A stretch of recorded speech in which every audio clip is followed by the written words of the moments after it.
All right, folks, we're getting ready. Here we go. Looks like Richter's in the house. Um, Caesar, and Susan's in the house. Please, sister, as I like to call her.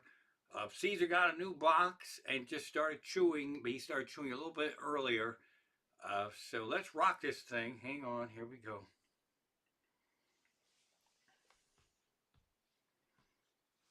Howdy do, folks. Raymond the Amish Comic here, streaming live from our living room, trying to make Tuesdays suck less. And the lovely Mrs. Comic is hanging out on the sofa over there, and she'll be trying to steer me back in. This one I almost called off. Boy, what a shitstorm of a night and a day I've had. So let's get to me complaining before anything else. Subaru inspection is going to cost $725. I trust my mechanic. It's an amazing car, and I got to take it back Monday. Exhaust nightmares. Who the hell knows what? Check engine light was on. All this and that. Happy horseshit. So that's not the greatest news of the day. I have complained about this before. This is not trigger finger. This is a weird thing. I'm Captain Hook here. I have in my phone to tell you what the heck it is. Let's see here. Bibbity bobbity boo. This is Dupuytren's contracture. So Dupuytren can go fuck himself on his contracture. This, I have little mobility. It's supposed to get fixed up someday. I'm supposed to meet a witch doctor in a parking lot and get an injection. Then they're going to snap it for me. But it's a rare drug to get a hold of. And so they're trying to get that for me. Pain levels on it are usually just uncomfortable, not being able to use my hand. But this fucker was spiking in the pain zone all night. I got zero sleep. So I almost called it off. But Richter loves when I go on no sleep. I'm complaining and all that. Happy horse shit. So this thing is agony. I'll toast myself for streaming when I probably fucking shouldn't have. Here we go. So there's that. Couple of themes of tonight's show. Here we go. This is that's my social medias right there. I'm also on Blue Sky, but people get all their fucking bees in a bonnet on Blue Sky. The reason they go on Blue Sky is that the social media right now, they are farming all the data. And all the data is getting farmed, and they can spy on you. Blue Sky is away from that. Facebook is farm data. Instagram's farm data. Threads is farm data. I just dumped X slash the social platform formerly known as Twitter. That's really a fucking evil shitstorm over there, and they're definitely farming data. So I don't want anybody spying on me. So if you post on any of the big boys, Facebook, Instagram, Threads, and Twitter, keep it happy, keep it light, keep it bright. And I was gonna say keep it gay, but you can't even do that because there's woke police are gonna fucking get you. Don't post hate because I know I'm paranoid. It's the old hippie in me, but they can figure out who hates who, and when the whip comes down, just post cats and happy fun stuff, and don't threaten anybody, especially me. And you'll it's a word to the wise. So the theme of this show tonight was going to be, these are my baboomses. This is one of 5 devices you will see. It is completely unplugged. These are Alexa devices. We have them all over the house. It's a lot of fun, but also made me and Mrs. Comic a little bit lazy because our house isn't really that big. And so we would have one here in this room, one in the kitchen, one in the bedroom, one in the bathroom, one in the basement. They're all over the fucking place. And so what you would do is you would say, I can say it now, I don't have to call her Baboomsa. Baboomsa was the name, so in case when I said Alexa, the blue light would flash around and it would hear that we were talking. These were fun until they weren't. In fact, that was one of my own favorite jokes in modern times of myself, is that the Alexa devices are amazing because you say Alexa, and then the blue light whips around Alexa's head so you know she's listening, which I thought would be helpful to put on human beings because a lot of times you're talking to nitwits, assholes, and douchebags, and you can't get their attention. You're like, Charlie, Charlie, and the blue light would whip around Charlie's head. Then I would know he's fucking listening. And also, these things go wrong, and you could say, Alexa, or Baboomps as we've known to call her, and there'd be a red thing going there and would say, I'm sorry, I'm having trouble communicating, which would also be a good thing to have on human beings. I'd be like, Charlie, Charlie, and the red thing would whip around his head and say, Charlie is not capable of communicating right now because he smoked a little marijuana on his lunch break, and please try back again. These were fun until they weren't. It turns out they're always listening, always, always, always, always, always. Data was private, but now they're going to, anything you say into these things is going to be recorded, and human beings can listen to them. And so if you piss and moan in the privacy of your home and you threaten to murder anyone or blow shit up, uh, that can fucking come back to haunt you. I dumped hours, I unplugged hours before it got to the removal of the privacy settings, and I actually hope a few of them slip through because to start one to initiate a message, we use them for house messages and turning on the lights. Now I got to do it the old-fashioned way: is get up and fucking turn the lights on. So I probably could use the exercise there. Um, but if they, I hope they got some of my messages because what they will hear are messages from me mostly in the bathroom, and I will say, Alexa, announce. And then she would often say, what's the announcement? And then I would say, well, Caesar's up here in the bathroom and he will not let me out unless I sit on treat stool and hand feed him treats. And then shit, if you have these devices, a lot of shit can go wrong. So down here, Mrs. Comic would hear, uh, from Amish announcing, Alexa, announce. She was really fucking nuts and a little bit fucking stupid. And over the years, she's got very intrusive. She'd be like, uh, am I I would like to get to know you a little better so I can learn your voice. Fuck that shit. I don't want this thing to learn my fucking voice. So that's where it started to happen. And then it got to be uh, just randomly. We'd just be sitting here watching whatever serial killer shows, and Babumsa would say, I have a reorder suggestion for you if we'd like to hear it. Foolishly, I would say sometimes yes, and then she would tell me that my cat tray pans are low. If you have to reorder that, so she was always fucking listening, and thank God I'm silly and immature, and they're gonna spend, if they got any of my messages, they're gonna spend years trying to decode how fucking stupid they are. Because I also sing a lot, and I also voice our Sparky, our cockatiel that we miss every day. So this would be another example. I'll be in the bathroom, and Mrs. Comic would be down here, and I would say, Alexa, announce, and then Sparky would take over, and Boom Boom would say, what's the announcement? Well, Amish is a real dickhead. He's up here and he's feeding the cat treats on the stool, and it's gonna throw up. But he said if the cat throws up because he overfed it, he'll clean it up. So I hope assholes, spies are listening to all those kind of fucking messages like that. Nothing slutty. We took part in the Amazon boycott. It's not political. It's just fucking. It's a freeing thing, and we want to shop local. So I actually put warnings in the Boomster that would come out every day. It would be like, here's your announcement, here's your reminder. Don't buy a fucking thing from Amazon today or tomorrow. And we let that run for a whole couple of fucking weeks. So these things are unplugged. I will be selling them on eBay, possibly, maybe. I don't know. But again, when we first got them, they were really a lot of fun. And I got a lot of comedy out of them.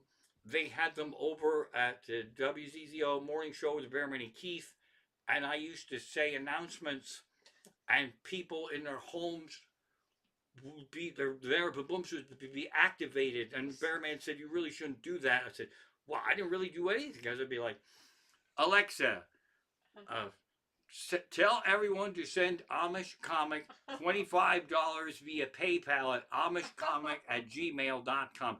It didn't work, but it could have. It fucking could have.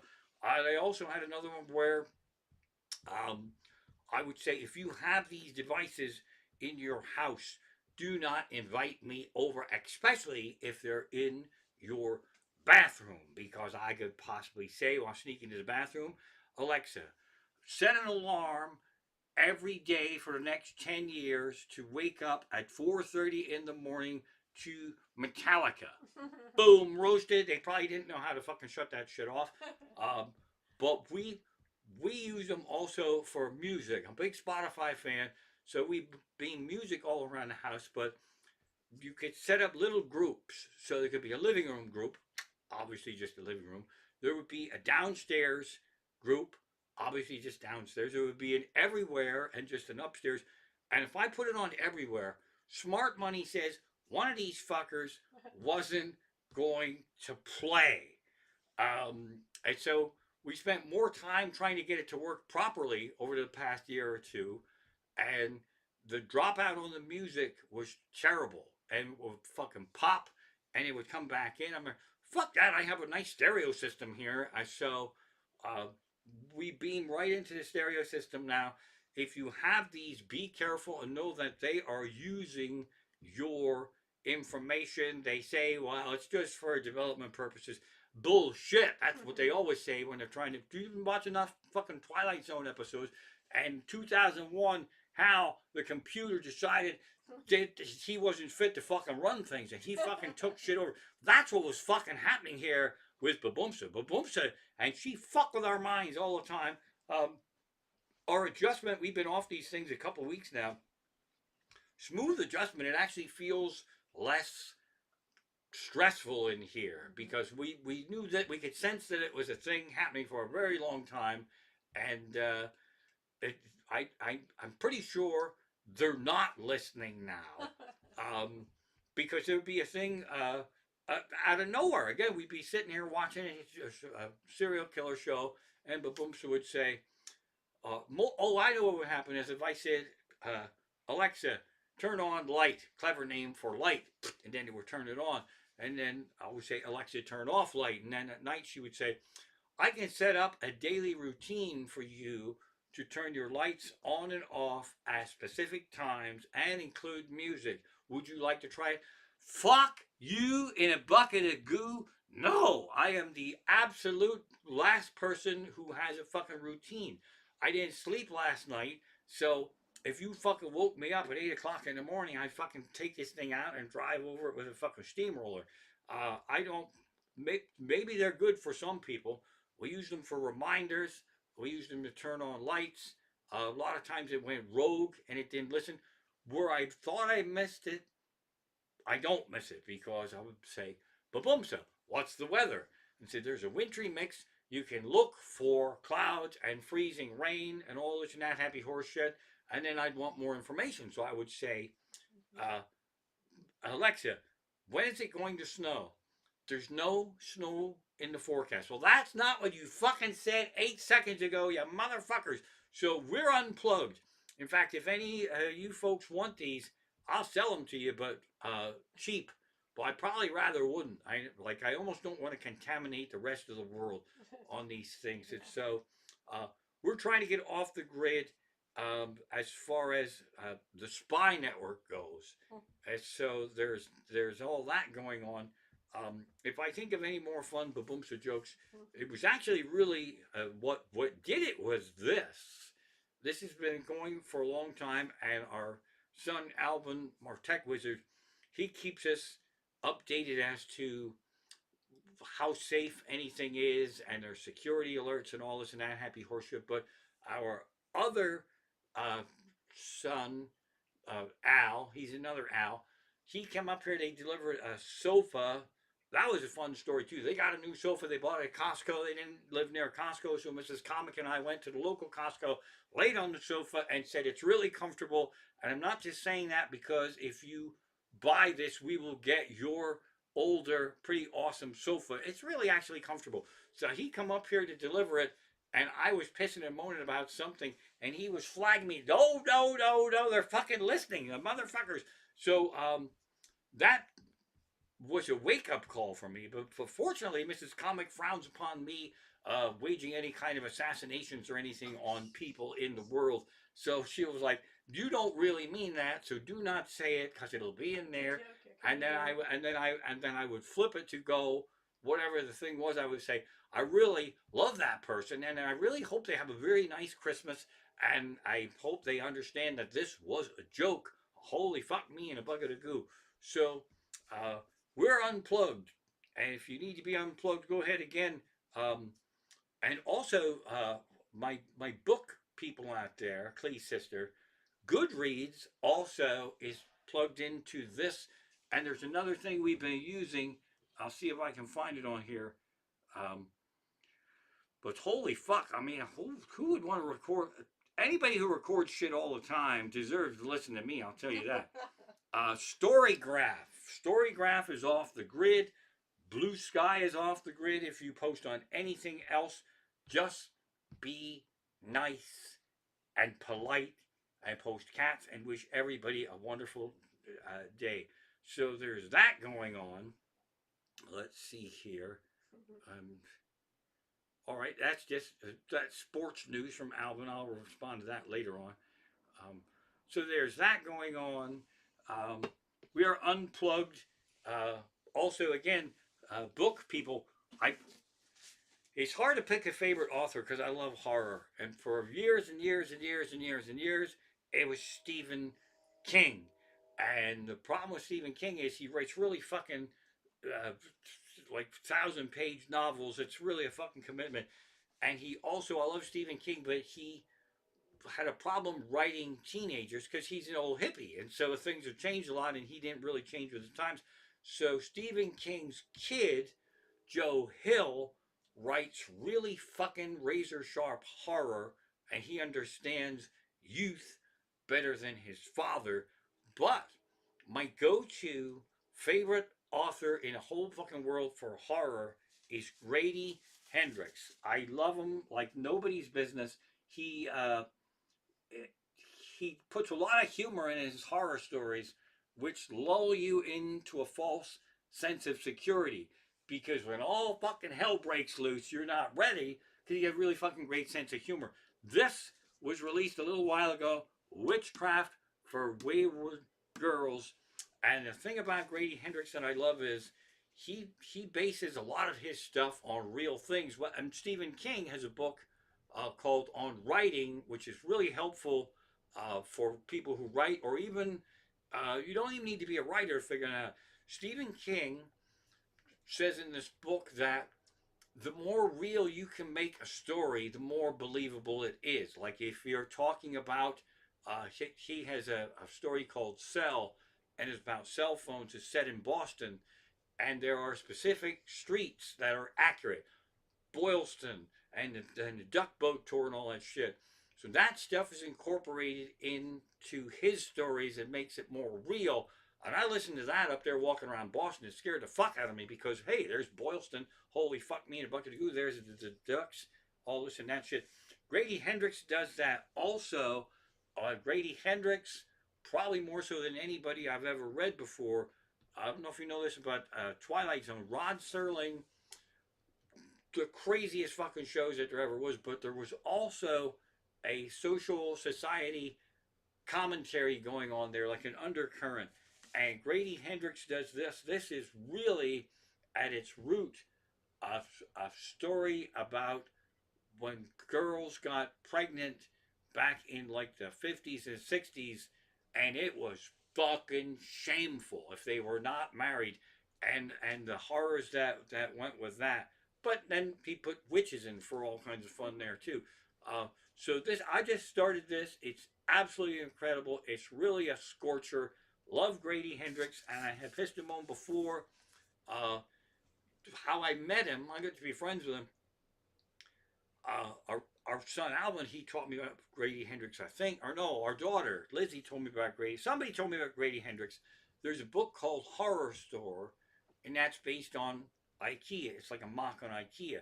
But the one that I figured out was we sold our souls to rock and roll or something like that. I'm terrible. I don't have the title. But when I read it, it was set in the Lehigh Valley. I'm there. This is fucking Bearman and Keith. That's what it is. But it was Keith and Ramos in the morning. Uh, but I called them out. I actually messaged him on Goodreads, and I said, "Hey, I happen to be with this radio station for 30 years. This is about WZZO. It's about Bearman and Keith. I don't know who the fuck Ramos is. I think it could be me, but I was only a comedian, so I'm a little pissed off if this is about me that you did not include Raymond in the book, but you kind of sort of did, so I don't know if I should be fucking mad at you or thank you." And he congratulated me. He loved that I figured out that it was based in the Lehigh Valley and it was based on WZZO. And his editor said originally it was Bearman, Keith and Bearman, Bearman and Keith. Um, he said his editor was worried that Bearman was too famous and there could be lawsuits. And I told him, please tell your editor he fucked up in a bucket of goo because the Bear Man would have loved to have been part of this story. They would have hoarded the fuck out of it. Not that he needs any extra help.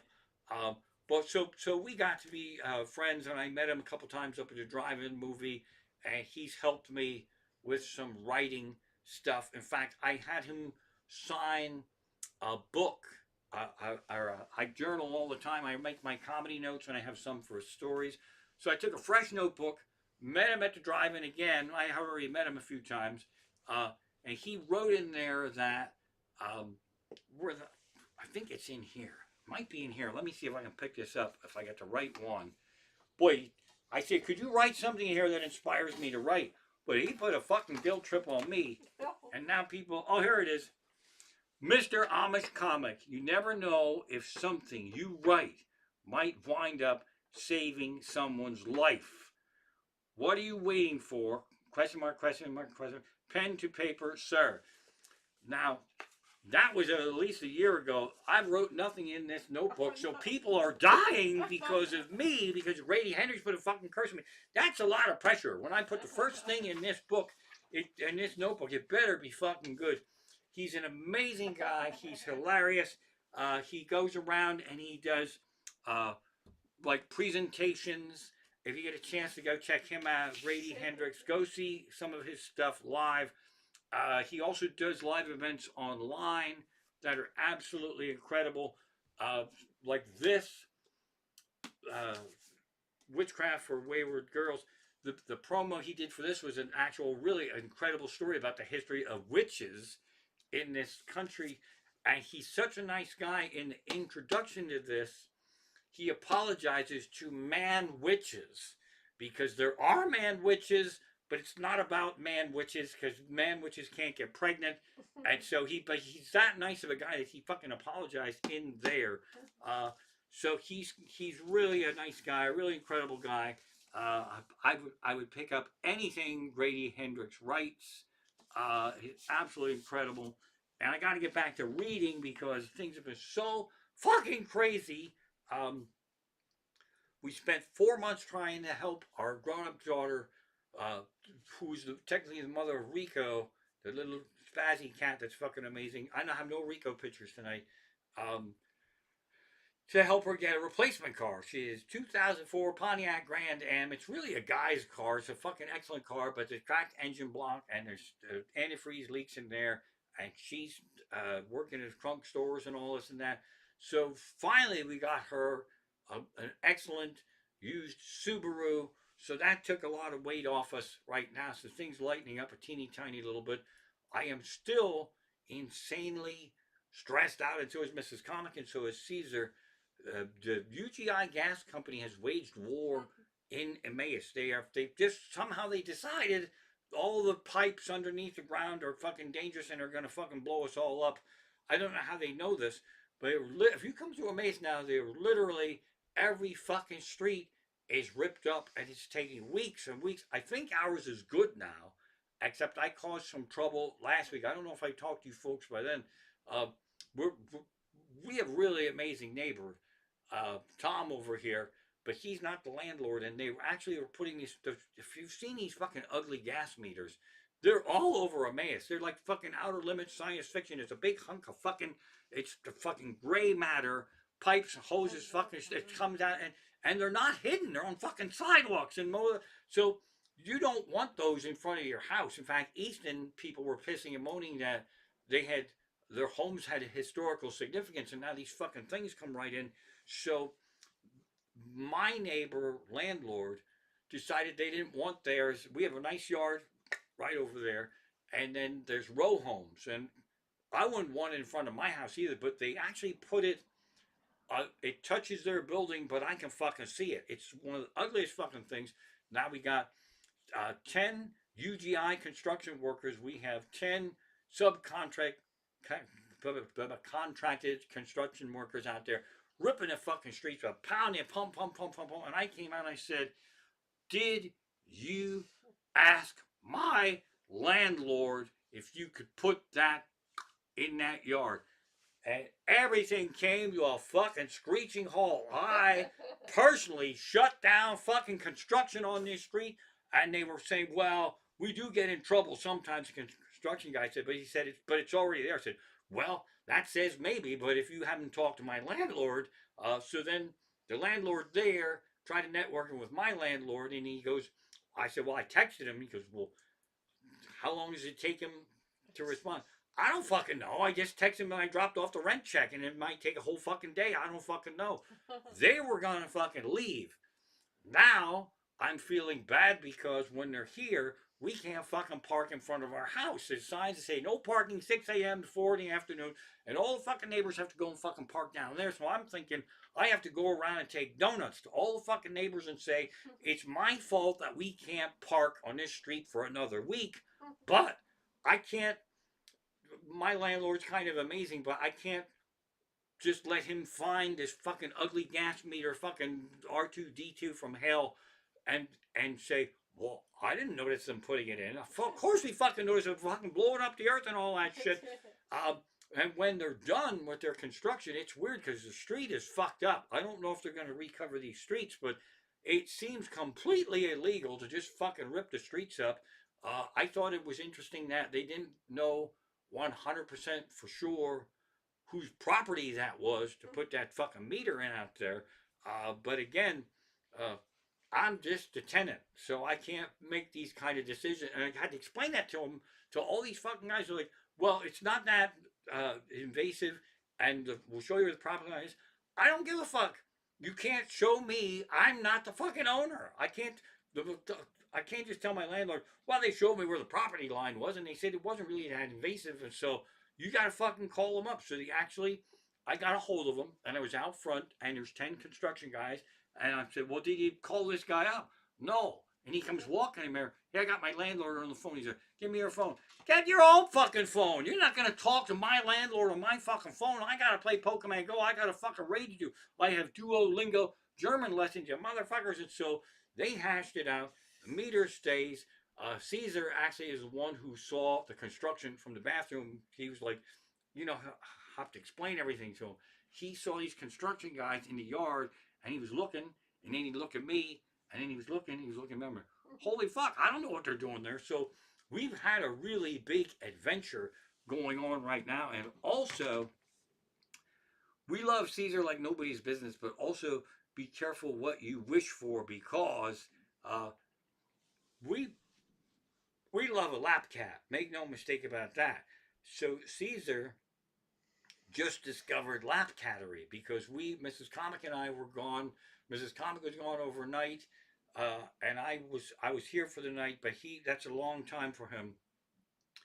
So the day when Mrs. Comic came back, he decided to show her how much he missed her. He'd sit on my fucking lap all day. Now the punchline to that story is when I came home and Mrs. Comic was doing a sleepover, I took her side of the couch and Caesar would have none of it. He sat there and he fucking stared at me and he wanted to know, what am I doing on her side of the couch? And so when I went back to my side, he goes on my lap now all the time. And I believe it's A, because he missed me, and B, also because he wants to make sure I stay on my fucking side of the couch. So he does this, right? So there's that. And now also, he's snoozing right here, right now, because he's nocturnal. That's why he got into a family where a comedian lives in a show business. This is a typical midnight around here. That's fucking midnight. It's fucking midnight, and he's at my feet, and he demands we play this. All right? And that's what we do. So there's that. I thought you were trying to give me a signal. All right, so there's that. Now, the other thing is we have there are actually surveillance cameras outside, but they're cat finding cameras because when there's critters outside and Caesar goes nuts, we don't know if it's a skunk, a squirrel, a fucking neighbor peeking in, or a cat, whatever. So we have set up, they're $25 a piece. I got mine on Amazon, but I'm not shopping with them anymore. So but you can get them any which way but loose. And there's an app that goes in your phone, and you can monitor. And so we put on an old iPad here, we put the app on there so that we can see what's going on out the back where Bearcat is.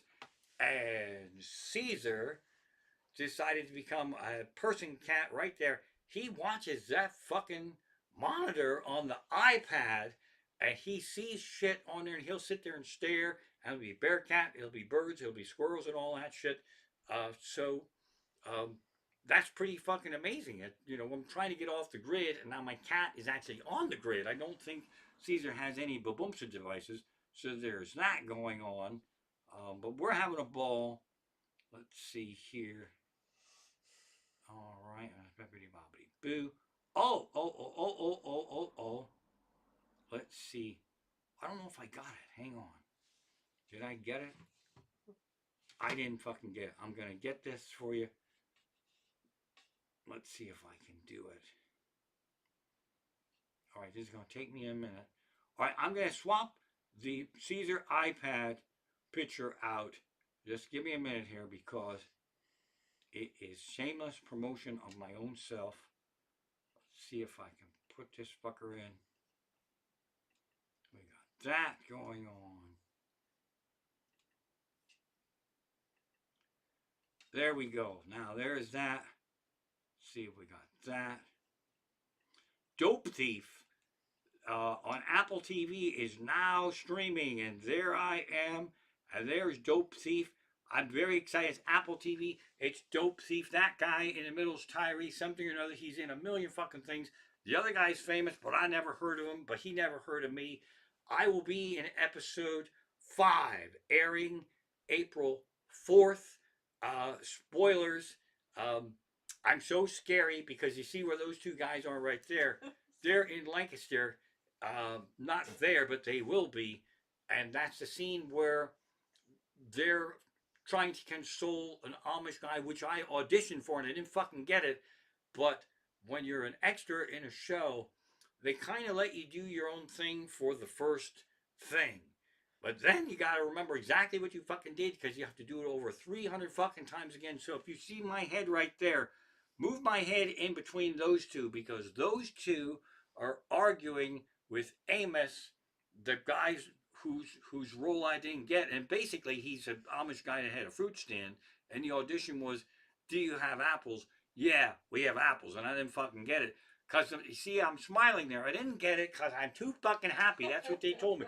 So I worked really hard on my scary face, and I made it too fucking good. Now, in defense of those two guys, as I've said before,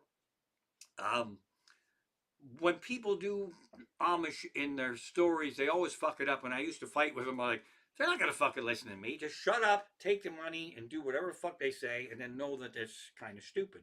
So those two guys are talking to Amos, not me, the role I wanted, and there's some tension. And Tyree knows it. You can't fucking apologize because he got his kid all fucked up on dope. And the other guy's there with a fucking bouquet of flowers trying to apologize. And Tyree's like, we gotta fucking go, man. You just can't, some shit you just can't apologize for.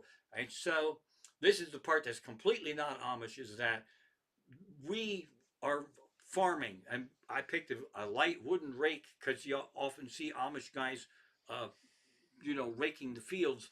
And so, it's fucking stupid. So we sense tension down there. So we do what all Amish do. We ran down and we circle around them two fucking dope thieves, like to create an Amish posse. It's the dumbest fucking thing. Old me would have said, they wouldn't fucking do this. New me said, I know right where to fucking stand. So I went and I ran and I stood right behind those two star motherfuckers. And so, in defense of them, when the scene started, I wasn't there. And when they turned around to escape, my head is the first thing that they saw, and it wasn't smiley me. It was new, improved me. And they said, "You're too happy to be Amish. That's why you didn't get the fucking role." So I worked on my scary face, and it's really fucking good. And at the last second, I dropped the stupid wooden rake, and I picked up a fucking pitchfork. And I had a pitchfork. I gauged it. I figured it out right out at fucking eye level. I put it so it was at eye level with both them fuckers. And I am making a fucking stone cold face of death. I am making a face that is Jack Nicholson in The fucking Shining when he's sitting in a frozen garden when they're fucking waiting. That's the face. And when he turned around, Tyree went, "Oh fuck!" And they went, "Cut!" And we had to do that like 300 fucking times. My face was so fucking scary that they actually, I was in a group. You have little groups of like 12 people, and so I was in a group where they called us aside and they said, "You really have to dial it down a little bit." And they were talking to me because everybody else just looked fucking stupid like regular Amish. So I knew they were talking to me. It was very polite of them to do it. That that was polite lingo for your face is too fucking scary. So then I overcompensated, and when we shot it again, I had this face. And then Tyree turned around and he goes, "Now he's fucking smiling and laughing." And they said, "No, it's his face." All right. So the absolute best scenes are with me with maximum fucking hell, fury, Jack Nicholson frozen in the fucking shining face, which I believe might be too intense for this scene. So I believe they will blur my face. So when they try to escape Amos, the Amish guy, and then they turn and you see a blur, I am the fucking blur. So that's really exciting. And I'll tell you straight up, it's a Ridley Scott production. He wasn't there, and I think when you work for him, there's a fear that you're going to fuck up. So they really overshot the fuck out of it. They did it when I was in For Richer for Poorer. They just shot the fuck out of every scene, and Tyree felt bad for the dude that was supposed to be me, and I'm glad I didn't fucking get it. They had to shoot the scene like 80 fucking times, and everybody was nuts. But I'm OCD, and I got to wear my own shoes, so I had all my comfortable shoes, and I didn't mind running down the hill 300 times and dropping the wooden rake and picking up the fucking pitchfork. But everybody else looked like they're on their fucking deathbed. And Tyree started to really fucking bust the balls of the production team. They'd say, "Cut," and he'd say, "You had to get it. You had to fucking get it." And then finally, and the actor was really fucking brilliant. That would have snapped me.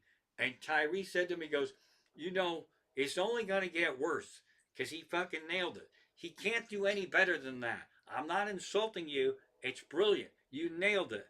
Everything you do now will be less than that." Um, so I'm very excited about that. I don't think they're going to cut my scene. And there's another scene where they pull in to the Amish farm, and again, we Amish are out there farming, and we know something's going on, so we drop our tools and we come walking through the fucking field. I might be in there somewhere. It's totally fucking stupid. And the concept of that when there's a crime show in Philly and they get in trouble and they have to take it on the lam, they go and they fucking hide in Amish country. It's the dumbest fucking thing because if you are these two drug dealers dressed like that and you have cell phones and you have a beater fucking car, you will stick out like a sore fucking thumb in Lancaster among the Amish. It's just, they're just fucking doing it. Plus, if there's any cell phone towers there, they'll fucking get you in a heartbeat because you're the only fucking cell phone. They're not gonna ping off like all the fucking Stoltzfus clan isn't gonna be there fucking pinging off, posting on Farm Book. So it's a dumb fucking thing. But I took the money. I'm very happy. Another guy that's in there, I think his name is Josh. There's an older guy, Josh, a really nice guy, and he got fucked big time because he's older than me, and he didn't do as many of these kind of things as I've done. He's done more, but not the physical stuff. He had fucking pitchfork bale hay 300 fucking times. 300 fucking times he was rich. And they don't put that in the fine print. So when we were going over, it was kind of fun to go. We did it all in one day. And there's strip malls in Lancaster, and they took over an abandoned one. That's where we reported. Then they busted us in like 10 blocks away. And so that's when I learned this from when I was in For Richer for Poorer. There's professional extras, and they don't want to be seen because if they're not seen, they can be in more scenes and make more money. I want to be seen, so I've got a pretty good grip on how to be seen if I'm able to be seen.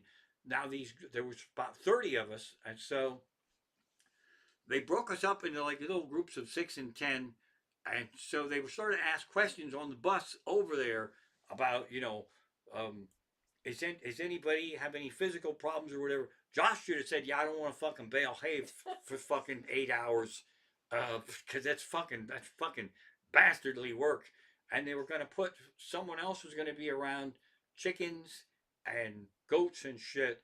And they said, does anybody have a problem with that? And I said, well, I'm allergic. And he goes, you dicking with me, right? You are dicking with me. The Amish guy is allergic to fucking chickens and goats and all shit. No, I'm fucking allergic to it. So uh, I got out of goat and chicken duty because I said, I'm telling you, I'm not dicking with you. And if you put me in there, I'm going to be ha ha choo. Because how the fuck would I know to take an Allegra to go film the Dope Thief show? So it's a fantastic experience. The show's edgy. I mean, I like these crime shows and all that shit.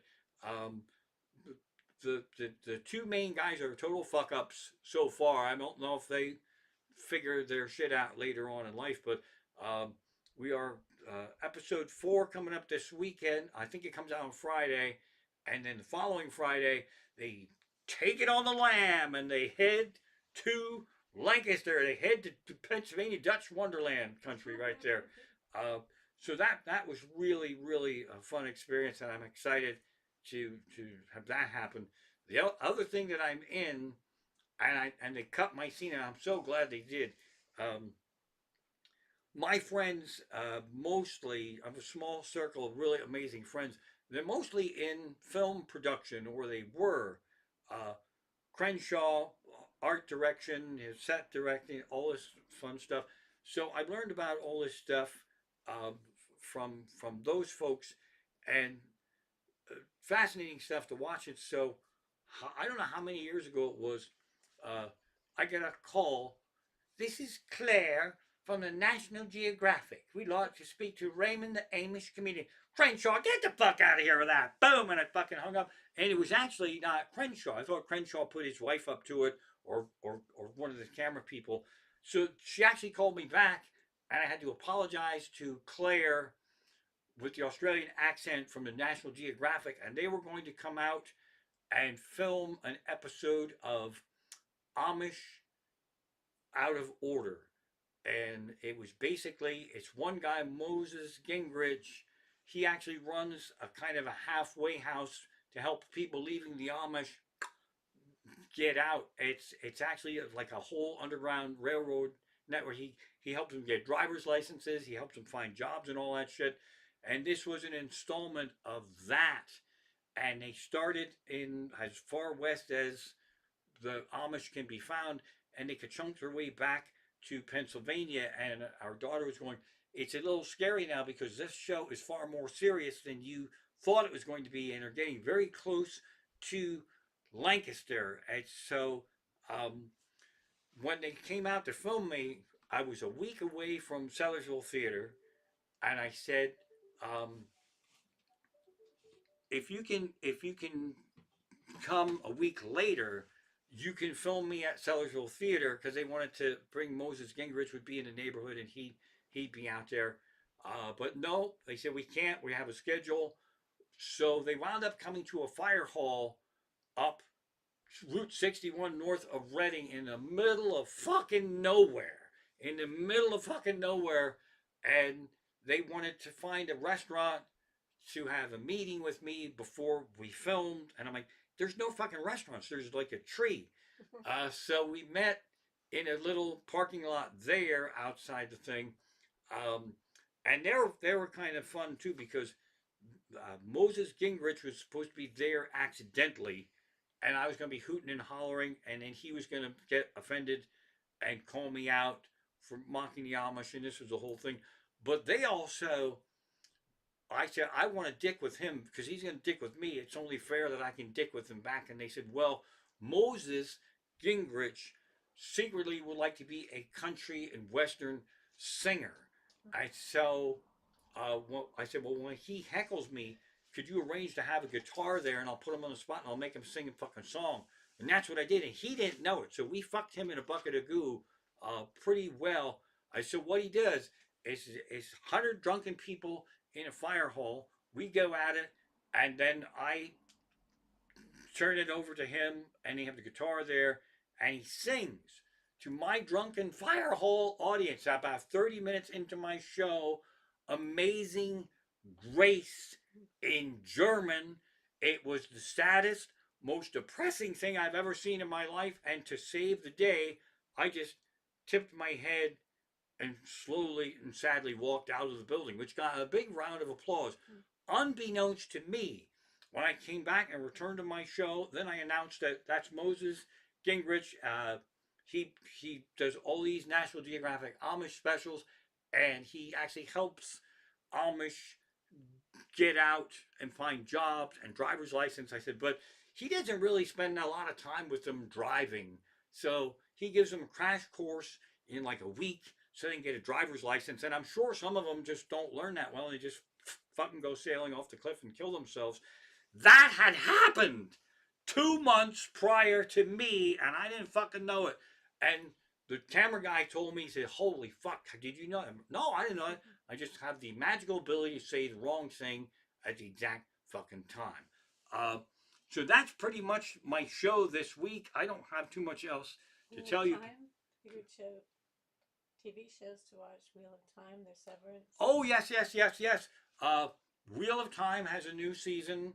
I was very critical of it when it first came out because it got off the railroad tracks from the book, and they changed one of the characters for the better. There's a new Matt, and he's fucking brilliant. I actually enjoy it now that I've released any kind of sense of connecting to the books. That's fun. Severance is a mind fuck. If you haven't seen Severance, holy motherfucker. Richter, it's crunkalicious. That's what it is. Crunk and drunk it. It's very weighty. It screams David Lynch and the Black Lodge, but in an office scenario. They don't explain a lot of stuff, but if you watch it, uh, episodes of a streaming show cut off the credits and they boom to the next one. If you watch it, click your clicker to go to the right upper corner while the credits are rolling, and there's a black thumbnail. They have a little behind the scenes and they explain the fucking episode. And these episodes need to be fucking explained. If you don't know what the show's about, it's a concept of instead of having someone that has to go to work all the time and that destroys their lives, they have what's called an outie and an innie. The innie goes to work and really has nothing to do. Somehow they severance you from yourself, and they're supposed to be like boring robots, and they work, and they don't really have any idea who their outie is, and vice versa.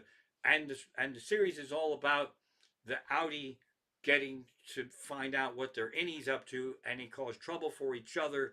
And I try to do some humor about that in my show, like if there's an Amish and he had a severance and an outie and an innie would be exactly the same. It would be so fucking boring they wouldn't know what to do. But most of my audience out in the middle of Pennsylvania um, don't watch Severance, so that fucking flatlined right there. But highly recommend that Severance. It's really it's weighty and it's fucking nuts. The other thing I was watching is Yellow Jackets. Holy fuck! It's not really based on a true story, other than it's based on a little bit of a true story where a female soccer team is going off to uh, world finals or whatever, and the plane crashes, and there something fucking weird happened to them on this thing, and they do a lot of traveling back in time to where the plane crashed and where they are today, and some creepy shit happened. They had to survive out in the middle of fucking nowhere, and they did some horrible shit, and they really don't want to talk about it in the present time, but that's what they're kind of famous for. So the whole community and the news people and all that shit always want to do interviews with them about what really happened in the woods. And like, fucking nothing happened in the woods. That is a mind fuck. That is a mind fuck. And I think season 3 is in full flight now. Uh, and I'm fucking caught up. And that fucking irks me to no end. I like when a show is complete and I can just fucking power watch through it, ka-chung, ka-chung, ka-chung. Now I'm subject to having to watch it like normal people. So I don't know what episode, but you're into season 3. That's exciting shit. Uh, Ted Lasso is coming back for a third season. That's all the information we have right there. If you haven't seen Ted Lasso, I didn't watch it for a very long time because it just looks like kind of a dumb sports almost sitcom series. It's really fucking brilliant. It's tightly written. It's so good, and that's really about an American, a classic cliche Midwestern white guy who coaches minor league football suddenly is now coaching a premier soccer league team in England, and he doesn't know that they call it football and all that shit. That's brilliant. There's 2 seasons. There's 3 seasons of that. I think they signed for season 4. That is tightly written.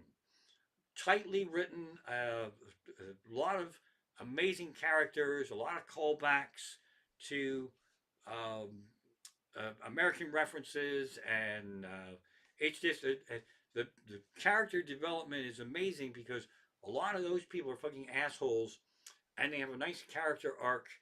And really, Ted Lasso doesn't know anything about soccer or football, but he really knows people, and it's more about him helping these people figure out who the fuck they are and be their best selves in the context of professional soccer. So, and they do also. There's a lot of uh, storylines about women trying to compete in a man's world of power, of coaching, and the shit they have to put up with, and the double standard of if a guy's picture of his dick leaks out, he's a macho stud, but if it happens to a woman, she's a fucking slutty whore. They really cover that shit, and they pound, pound, pound until they get it right. It's so impressive, and that's why I pulled the plug on a filming project I was going to do with Crenshaw. We didn't have enough time to write it smart. I'd love to do stuff, but I when you see things that are so tightly written and the characters on this thing are so amazing. When you see, I'll give you a perfect example. It's not really a spoiler. They do. Oh, I love callbacks. In my comedy show, I'll talk about something, and then the night will go, and then I will do a callback to something I talked about earlier. It seems accidental, but it's deliberate. There's a gazillion callbacks in Ted Lasso, including characters. There's the most incredible young teenage guy, and he sees Ted Lasso coming over on the plane, and he knows it's a fucking stupid idea. And I call him the Ussy Kid. He's like, "You are legend for doing something so fucking stupid, coming over here to coach a game that you don't know anything about. Can I get an Ussy?" And they're like, "Well, we call them selfies." Well, it's not really a selfie. It's like us, so it's an Ussy. So he has a nice storyline, and the Ussy Kid keeps popping up all over the place. But they really do a good job, really impressive about how women have to fucking struggle, and the team that Ted Lasso goes to coach, It's owned by this gorgeous supermodel, and she is fucking big. Rebecca, she's from British theater, and they also let her sing a teeny little bit, but that's not part of the storyline. But it's kind of cool, and it's amazing to see what she has to put up with because she's fucking gorgeous and has big knockers, which has nothing to do with her running owning this football team, soccer team. But it comes up. It comes up a lot as far as her not being so respected. Oh, but we're happy to see you because you're gorgeous. You're looking great. And they really cover that shit. It's really fucking brilliantly written. Uh, High hopes for the fourth season. Ted Lasso brings with him one of the greatest characters from fucking TV history, Beard. That's it. He has a beard and his name is Beard. And they tell you what happened to his backstory throughout the whole thing. And until they get to season 3, uh, Beard is a stoner, and Ted Lasso is a straight arrow. Uh, there's an episode called Beard After Midnight, Beard After Hours, and he it's absolutely fucking incredible. It's mostly about his wild night, and it gets surreal, and it gets kind of they don't explain everything, and it's kind of happy and fun, but then also weighty, and the main theme of Ted Lasso, which I forgot about, is it's a show about giving people a second chance. Like sometimes when people fuck up, they're like, "You fucked up. That's it. You're done. Get the fuck out of here." It's really about giving people a second chance if they deserve it. I'd say, yes, I fucked up, but I can learn from this and move forward. And that sometimes comes back to haunt some people in the storyline because they're like, well, I thought we got rid of him. He's an asshole. Yeah, but he's our asshole, and we have to do our best to try to make him get to the next thing. Um, that's a show I will watch again and again and again and again, and I keep seeing things that I didn't see before. Really tightly written. So excited about that. Um, that's pretty much it. I made a couple of notes here. I didn't actually get to, but let's see. My show went overtime right now. Let's see. We're unplugged. Oh yeah, this is just shit from my show. So there's that. I don't have anything left to say. I will probably need to get some sleep. I've been up however many hours. I didn't get no fucking sleep last night. This thing is still Captain Hook, Orange Claw Hammer, I call it. Uh, that's it. If you can send us money, fucking do it. If you don't have to tip in this thing, but I am trying to raise $725 to pay for my Subaru work. Um, I can't believe Caesar slept through this whole thing. He did. He really had a fun time. But I'll leave you with this because that's him. So why that looks really cute, it is really cute. But when he's on my lap like that, I cannot move my hands because my hands to Caesar are the best toy. My hands, my socks, my head. When he sees that stuff, so I have to be still. I have to be Weekend at Bernie's, and that little adorable peckerhead likes to come on my lap when I have shit to do, like the show business stuff here tonight. So we love him. We're having a ball. He's now officially a lap cat. Uh, don't be a dick to each other. Uh, Try to do fun stuff. And I'm trying to get back into regular.